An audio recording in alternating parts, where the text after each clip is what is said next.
Hi all, hope you're all well. This is part 7 of 31 Days in August. And today's comic is Dogwitch by Daniel Schaefer from Sirius. This was brought out in 2002. There's only 18 issues of it. There's 3 trade paperbacks. What's it about? Well, you have the main character, Violet Grimm, who is a 21st century witch. She has been exiled by her own people for doing pretty weird and strange stuff that even 21st century witches don't want to get up to. She has a reanimated toy dog called Ralph, who records her antics to make videos and to sell on the internet. And she also has a doll who's called Dolores, who's, I suppose, her advisor and her PR person. There's also a guy who is a demon called Mr. Kinky. So you can probably get a clue about what this comic is about. This series was right up my street. I tell you, the humour in it is extremely dark and weird and crazy, and the artwork inside.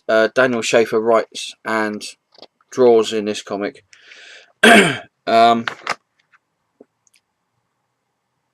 start off with Violet writing in her diary, typing on an old typewriter, saying that finally she's going to get somebody who's real to sleep with her. All she's had so far are demons and ghouls and monsters and that to as possible boyfriend fodder. But this time she's actually going to get somebody who's a real person, who's actually going to be there, and possibly even be a boyfriend. Which, when you read the rest of the comics, you probably might not want to be her boyfriend.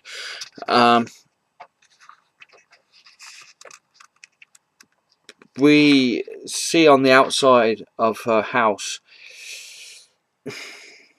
Have you ever seen TV series with like ghost hunters and that, where they go to certain places around the world, or usually in America? There's one here called, I think it's called Ghost Watch, where they used to go around and sort of like try and contact the dead.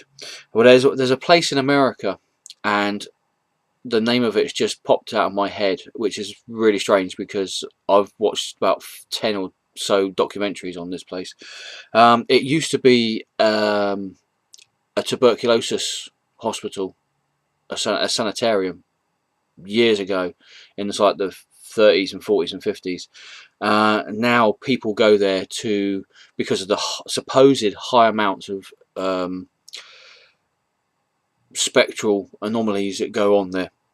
I'm saying this because if you've heard of this place, this is what Violet's home looks like. It is near enough looks exactly like this sanatorium that's in America that everybody goes to for ghosts, to look for ghosts and that. We see somebody with a huge, great big kitchen knife walking up to her home, climbing in through an open window downstairs. The knife glints in the light as they raise the knife up above them, and then there's screams and shrieks and all manner of horrendous noises coming out. And then you see a picture of Violet with blood on her forehead, and she says, "Oops, got to be more careful with scissors." As the next panel shows, the person who entered her home with the big carving knife has a pair of scissors stuck in his head. So this gives you a kind of idea of what this comic is about. As I said, she's trying to find the perfect person for her to be her boyfriend. So she concocts this potion, this voodoo potion, what she calls Molotov magic, this potion is supposed to make her look beautiful. It's supposed to make her bigger breasts, thinner waist, the usual thing that for some unknown reason the media has made people think what women should look like, but in actual fact they're not supposed to look like that. They're supposed to just look normal. She drinks the potion, she falls over unconscious, and a few seconds later she wakes up and she says, how do I look? Do I look gorgeous? Her dog toy Ralph turns around and says, no, but she does. Meaning that the potion didn't work. Well, didn't work the way Violet planned anyway. Instead of making her look beautiful, it made a copy of her that is supposed to be beautiful. Bigger lips, huge breasts, smaller waist. Basically a bit like Jessica Rabbit if Tim Burton had created her, I suppose. This is the best way I could describe it.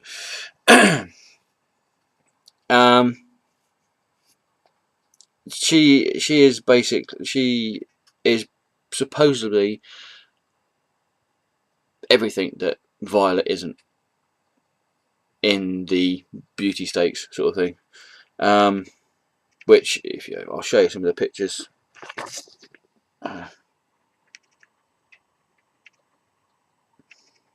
I can only think that this is Daniel Schaefer's way of saying, this might be the way women are supposed to. This might be the way women think they're supposed to look, but in actual fact, they don't need to look like this. An argument ensues between the two Violets, and the doorbell rings. The front doorbell rings. It's Violet's date.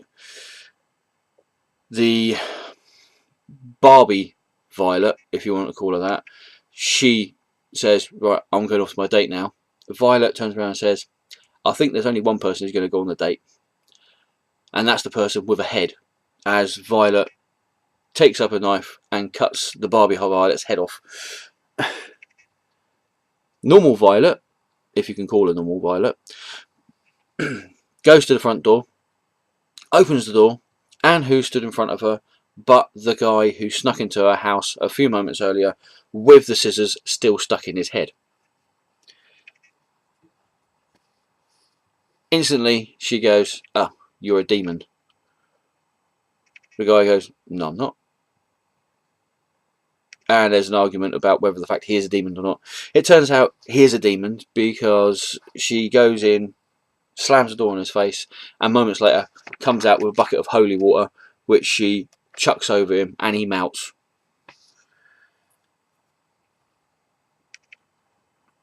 At the end of the first story, Ralph, the toy dog, comes up to a slightly peeved Violet and gives her a present.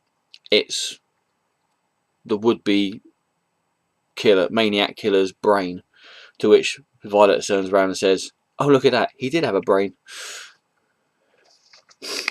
Like I said, this is a very morbid and dark and, well, as far as I'm concerned, quite funny comic.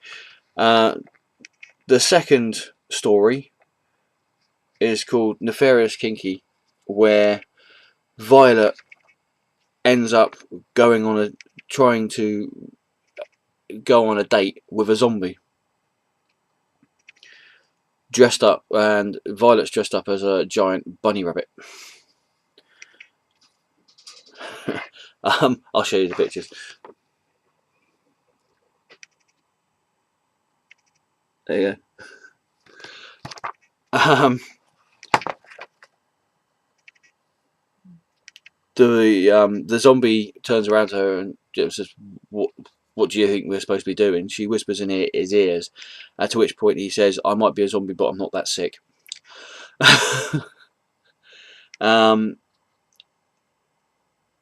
At this point, Ralph walks into the room with an old cine camera. You know, the ones that you used to see in like 1920s, where they had the two big reels on the front, on the side, on the top, and the big body thing, and they hold like that.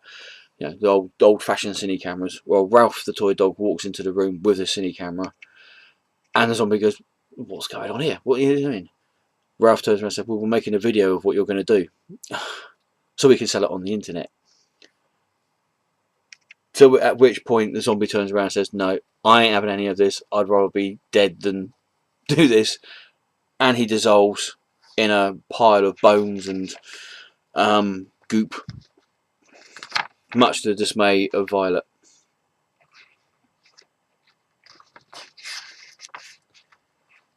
She still needs to find somebody to make the video with that she wants to make. So she decides to do some hoodoo voodoo. Oh, sorry. She decides to do some hoodoo voodoo Molotov magic, as she calls it, and as Dolores, the doll, casts the spell around her, Violet picks up a toaster and licks it, which gives her a massive great big electric shock. When she comes to, she is laid on the floor with this demon sat on top of her, almost like there's a pretty famous painting by, I think it's Raphael, not the Teenage Mutant Ninja Turtle, but the painter. And there's a picture of a guy led on a bed, coming off the bed, and a succubus sat on top of him. Well, this picture is near enough exactly the same. I'll show you, and you might recognise the picture once I show you it. On there.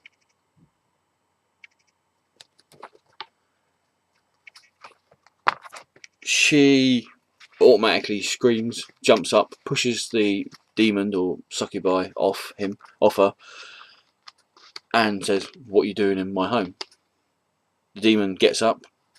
As he gets up, his wings disappear. He gets up. He turns more into a human-looking form, and he says, "This isn't your room. This is my home. This is my dimension. You doing your magic in that has sent you to my dimension." And as we find out later on, this is the character called Mr. Kinky, the 21st century demon.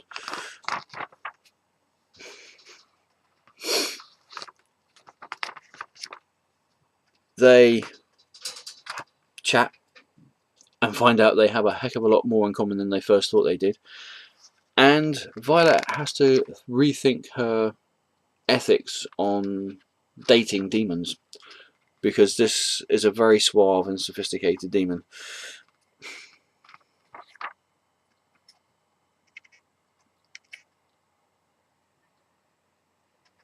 Just as, I suppose you could say, the beast with two backs. The voodoo magic starts to wear off, and Violet is being drawn back into her own dimension, her own home. She turns around to Mr. Kinky and says, "You know, how am I going to find you again?" At which point he puts his hand into her chest, pulls out her heart, takes a bite out of it, puts it back in again, and says, "Don't worry, I'll find you." She blacks out, then wakes up again in her own home, surrounded by reels of film that Ralph the toy dog and Dolores have hanging around the place, developing for the movies they've made. And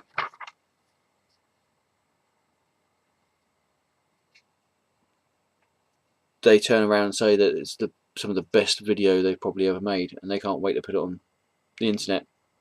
And that's where it ends. Talking out loud and describing this comic to you all out there, it actually makes it sound completely crazy, absolutely mental. But I've got there was 18 issues as this was made. I've got the 2 trade paperbacks which collect the first 12 issues, I think. And I'll show you those. This is Dogwitch Season 1, which collects this and the next 5 issues. And this is Dogwitch Season 2, which collects the next 6 issues up to issue 12. There is a 3rd trade paperback for this, which collects the rest of the issues up to issue 18. And all I can say is, if you like really weird, gothic, strange, completely out there comics, then you couldn't go far worse than picking up Dogwitch. I think this goes up there with other comics that I've read, like the Spandex Tights video comics that you've probably seen me do on my top 10 favourite comics of all time video way back in the mists of time on my channel. There's also Adam Warren, who does I think it comes out every 3 months or so, every 4 months. It's like a trade paperback comic called Empowered, which is another completely strange and completely weird comic book, but is a really good comic. I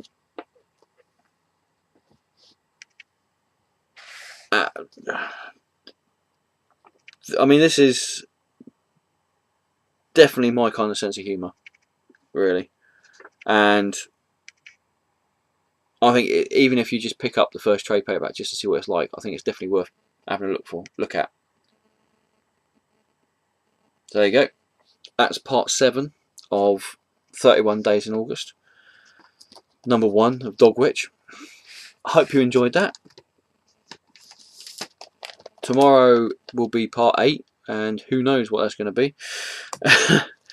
If you would like to give me 2 numbers for Saturday and Sunday, and as I've said in previous videos, if this is the first video you've seen of mine, in previous videos I've said that I need 2 numbers. The first number is between 1 and 51, which corresponds to the comic boxes behind me, and another number between 1 and 300, which corresponds to the comics inside.